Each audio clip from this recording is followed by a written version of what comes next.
Press record then. Smash the button. I know I got something with teeth.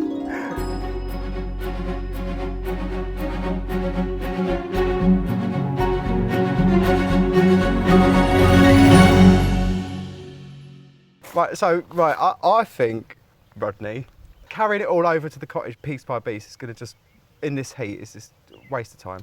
I agree. We should go and get the van from Dad. Yeah. Drive it around the back of the chateau. Yeah. Put all the bits in. Yeah. Right, and then we can drive right the way around to the back door of the cottage, and we can just unload it straight in and put it in that lean-to bit where on the side of the cottage, because that bit's not going to have any work done in it until the kitchen's done up. We've only got to lift it in the van and then out of the van. It's like simple. Simple. Because carrying it, it's no, be, yeah. I agree. Right, okay, perfect. so we'll go and get the van then. Come on.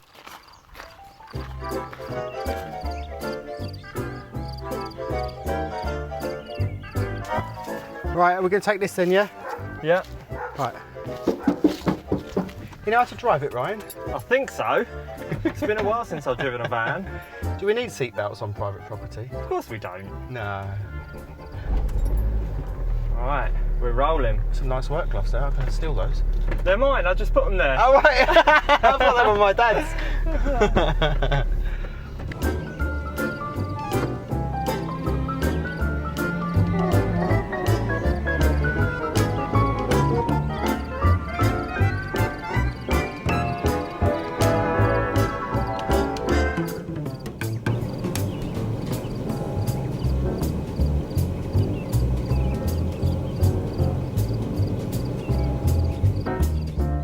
That's it. Back further. Bit more. Bit more. Bit more. More. Stop. That'll do. Where are my gloves? Right there, in front of your eyes. It's been there for so long. Right, let's do it. Right. Up. Oh. I'll just shimmy it in. Yep, I'm good, I got it. Good, you sure? Yep.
Now the next stage of this Aga restoration is going to involve me working out which parts I have, which parts are usable, which parts can be restored and which parts are going to need to be replaced. I have something here which I actually did quite a lot of scouring on the internet to find this, and this is actually the original installation instructions and instructions of how to assemble this thing. This is dated from 1946, this one. So obviously you've got here a list of tools, checking the site, checking the parts. So we're going to need to go to page 5 to find a list of parts. Here we go, look. The erection procedure. They use words differently in the old days. Don't you laugh?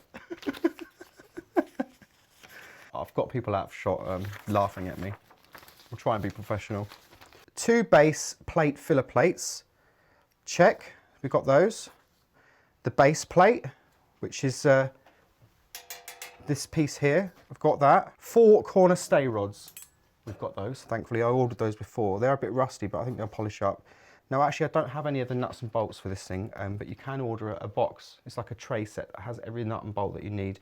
And the whole thing is held together with, I think it's either 22 or 23 nuts and bolts. So there's not a lot that holds it together. So it's actually quite simple to construct. I mean, I put this thing together before with what parts I had. Now the boiler supporting bolts, the 3 ash supporting bolts and the 3 bottom supporting bolts of the oven, I have those, but they're a bit rusty. And I think they actually come with a new nut and bolt set. So I'll tick them for now, but I'll put them on the list with the nut and bolt set, so they'll come anyway. The bottom oven for simmering is here. This bottom oven, the simmering oven. So we've got that. Let's tick that off. Oven frame. Now these oven frames, I do have the originals, but they're in such a bad state. They'll never polish up the way that they used to be. So the first thing I'm going to have to do is write down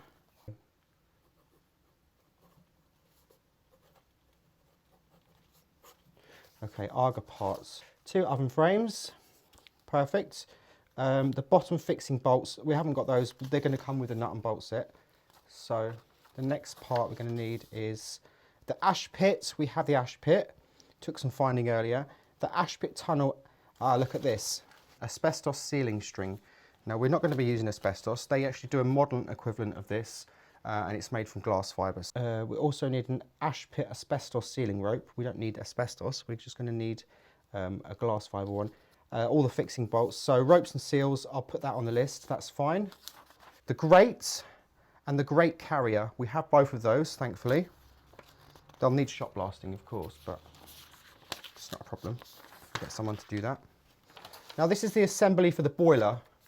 I'm not going to put a boiler in this thing. I don't need this thing to heat water, so there's no need for it. And also, I think back in the 1940s, there were not as many regulations on, waters. And actually, I think putting something inside this Aga, like a copper boiler with watering it, boiling, and not being installed correctly, it could potentially explode. So we're going to ignore the fact that there was a boiler in this. We're going to, because it's basically, this is a model CB, which means cooker boiler. So we're going to convert it back to just a Model C, which is just a cooker only. So we don't need the copper boiler, but I still have the copper boiler. Weighs a ton, but I'm not going to use it. There's quite a lot of things I need to... Actually, so far, I've only put 2 things on the list. Obviously, the 2 oven frames, that's 2 items, and the ropes and seals, there's probably about 3 or 4 seals and some gaskets I need to order, that's fine. Nuts and bolts, we need to put this on, this is really important. Full set of nut and bolts, that's about 18, 90 quid. Not too expensive, considering. Thing is, I could actually just order from England an Aga that's been fully reconditioned, all the parts re-enamelled, everything's shot blasted, any missing parts replaced, and converted to electric.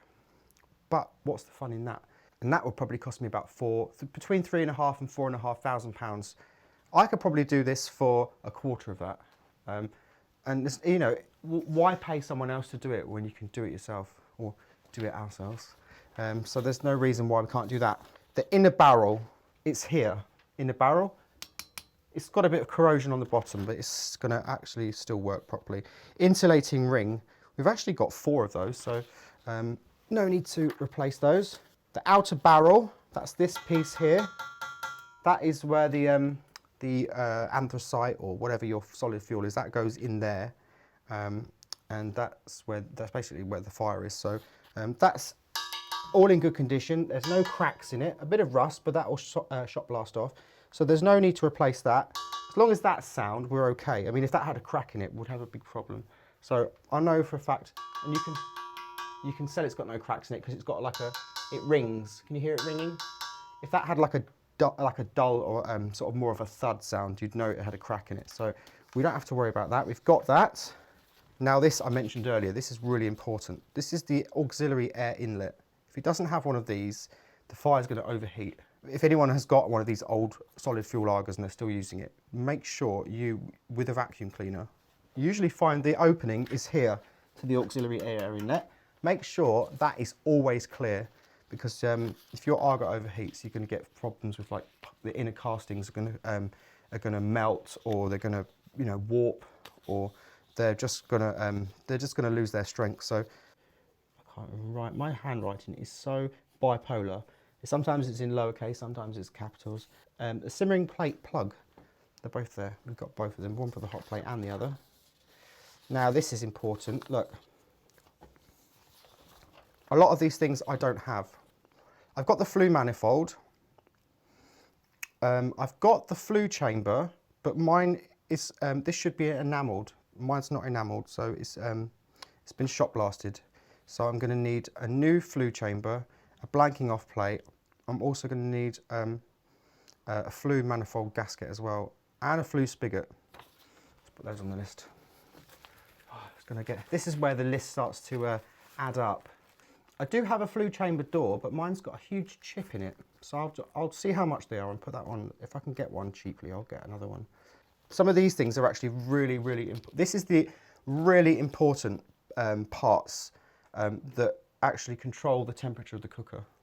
Now the thing is, this cooker was actually invented by a Nobel-winning physicist, Swedish physicist, sorry, and his name was Gustav Dalén, and he was blind.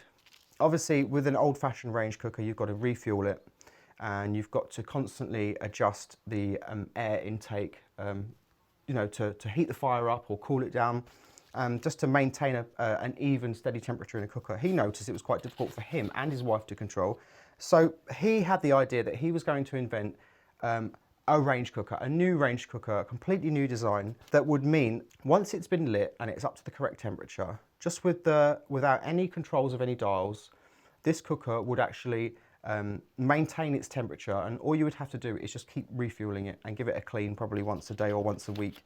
So he invented the Aga cooker, and it's really great because, I mean, if you look here, you've got a top roasting oven and you've got a bottom simmering oven.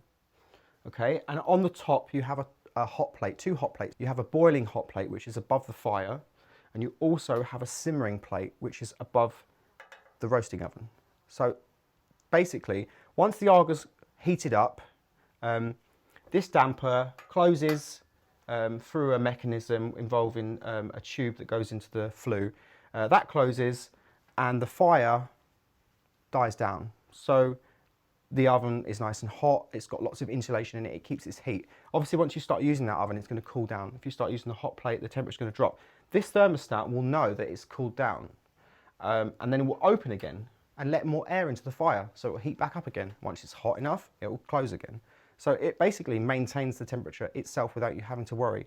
All you might have to do is that there's a little lever here, and once you've actually adjusted that until it's the right temperature, it will just maintain its own temperature. So all you have to do is put some fresh fuel in it once a day, I guess, and maybe once or twice a day, just turn the little ash pit wheel so the ash drops out and it's, clear.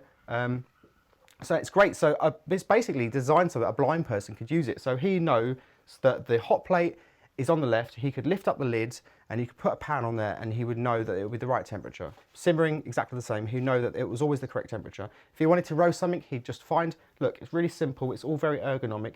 You just go here, you open the oven and you put your stuff into roast, and also with the simmering oven. So simple. And the guy was a genius because these are probably one of the most famous and well-loved cookers in the world. And I just absolutely love these. Once you've cooked on one of these and you've got used to cooking on one of these, you'll never want to cook on anything else. Absolutely love them. So this thing is about 75 to 74 years old. And put back together, this thing's going to run without any problems. So that's just a testament to how well built Aga cookers are. Even today, you have the new total control Agas, and you have a special door behind here, and you can set the oven temperatures. You can set the oven temperature from your phone while you're out nowadays. They're so advanced. but they're still built with cast iron and everything's enamelled. They're absolutely great. I mean, you'll see once this thing's refurbished and put back together how great it is. But this part is obviously really important because you have the thermostat here, which is this device here. Now, somebody, when I bought this, the person, obviously this wire that went through here goes into the flue, it's actually been cut off, so it no longer works. Now, these things are incredibly difficult to find, but I did some searching. I actually searched for one for about a year, and I managed to locate one, and I had it shipped to my auntie's house in England. So I managed to locate the thermostat and also the heat gauge here. Now the problem is, when I bought this one, the heat gauge was broken, it was unusable. It's basically a glass thermostat. Now originally these contained mercury, and they gave probably, although they've never been accurate, these temperature gauges, mercury ones give the most accurate reading. And I searched and searched and searched, and I could not find an original mercury one. They do replacements now that have like a blue alcohol liquid in them, and they're probably even more unreliable than the mercury ones. And there's nothing wrong with mercury as long as it's sealed inside a glass container, but obviously the sale of mercury is banned. But I managed to locate one, and I have one in my possession. So it will have an original mercury-filled heat gauge in it, which is great. So I'm probably going to get a more accurate reading from that. So moving on, what's next on the list? Here we go. The plain top plate or the cutaway top plate. This model, because it's a boiler model, it has a cutaway here which would have holes in it for the water pipes to go out of. Now there's nothing wrong with that. You can buy the blanking off plates that cover the two holes. These things here, you can see it's got one with two holes, or this is what I need to locate. I need to locate one that's either completely plain like this or one that has a blank area like that. So I'm going to need a whole new top plate re-enamelled. That's usable, but it's never going to look how an Aga should look. There's nothing better than an Aga with a beautiful black glossy top plate on it. And you know, your oven doors can be a bit chipped and a bit, you know, scratched here and there, and as long as they're clean, as long as you've got a nice shiny top plate, the Aga's going to look amazing. They're going to need, in fact, these are probably salvageable. I could probably polish these up, but it'd be better if I just replace them with brand new ones.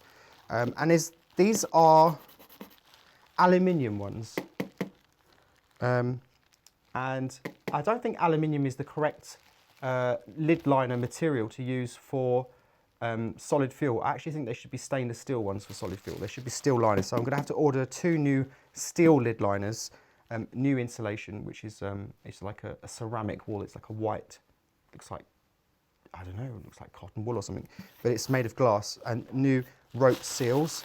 So I'm going to put that on the list because that's really important.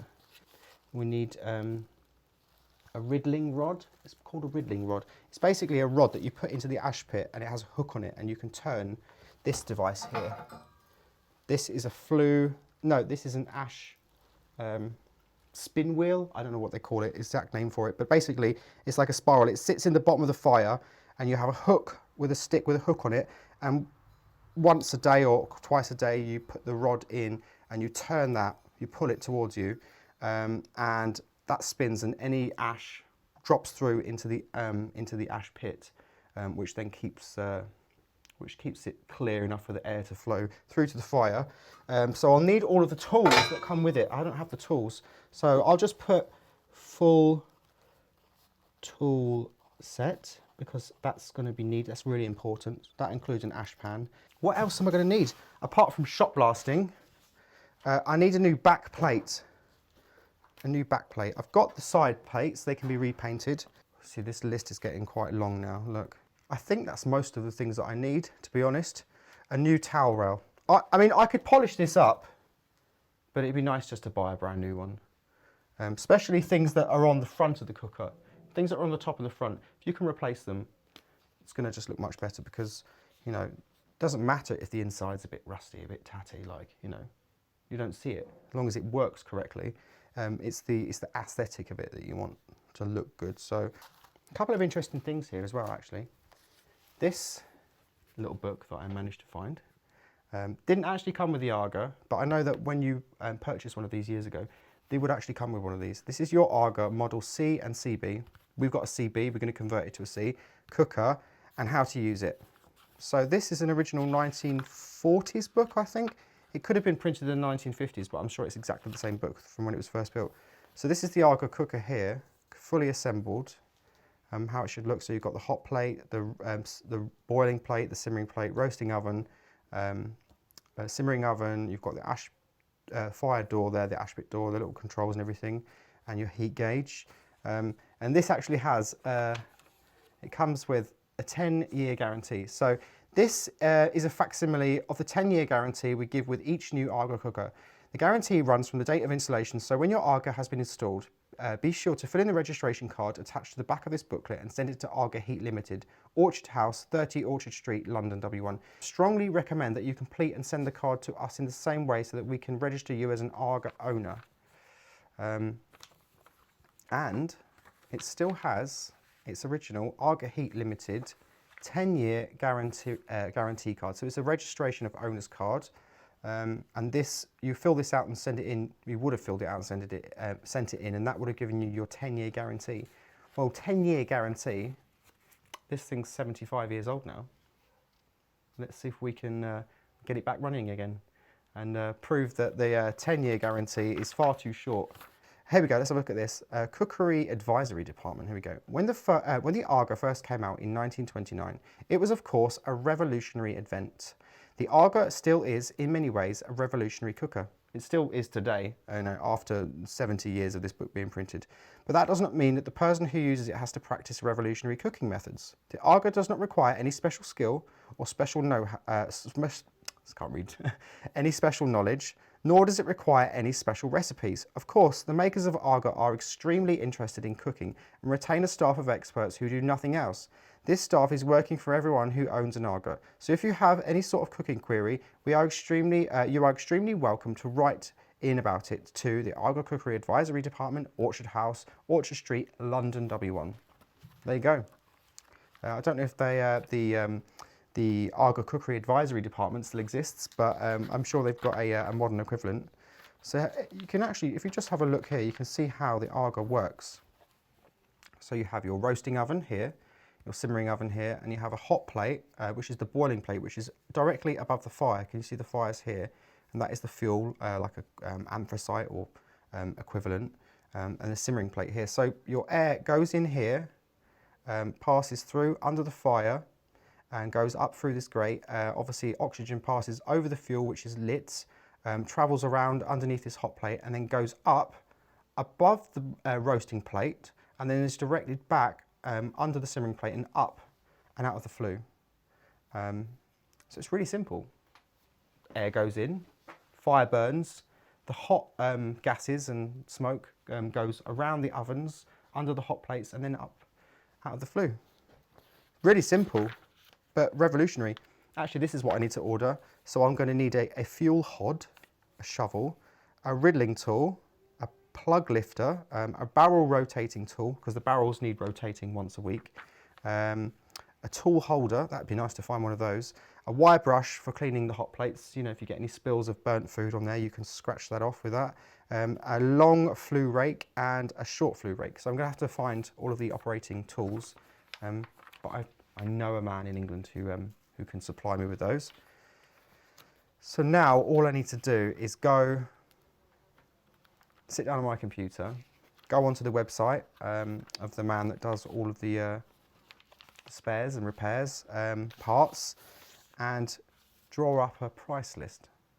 Now I'm thinking this is going to cost me probably about £1,000. It might cost probably £1,500, 1,500. Maybe even two. I doubt it's going to cost that much, but I think it's worth it, because to buy a reconditioned one is double that. So we're going to get all the parts and we're going to recondition it ourselves.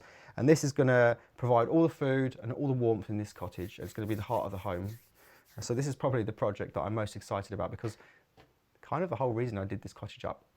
Obviously it'd be nice for me to have my own separate space at the chateau, but I just want to find a home for this Aga cooker, and I've wanted that for 5 years since I bought it. So hopefully by Christmas, the rest of the upstairs might not be done, but the kitchen and this ground floor room here with the Aga cooker will be running on Christmas Day.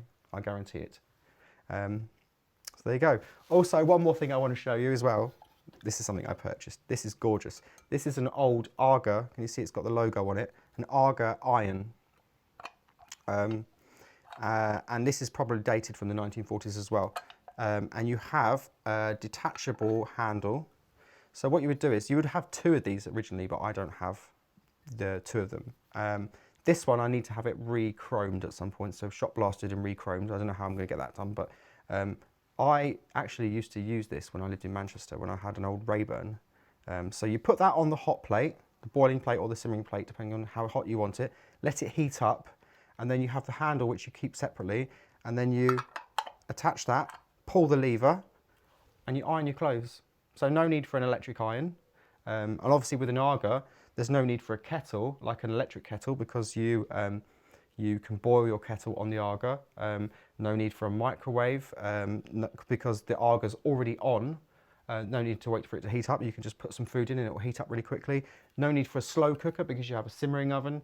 So actually, although you're going to have to pay for the price of fuel to run this thing, you're actually going to save money on electricity, because you don't need all of those appliances. So it's actually, and also it's going to save energy bills on actually heating this place with central heating, because that Aga will keep not only the ground floor kitchen room and the lounge area warm, it will probably keep the bedroom above it warm as well. So heating bills are going to be basically non-existent.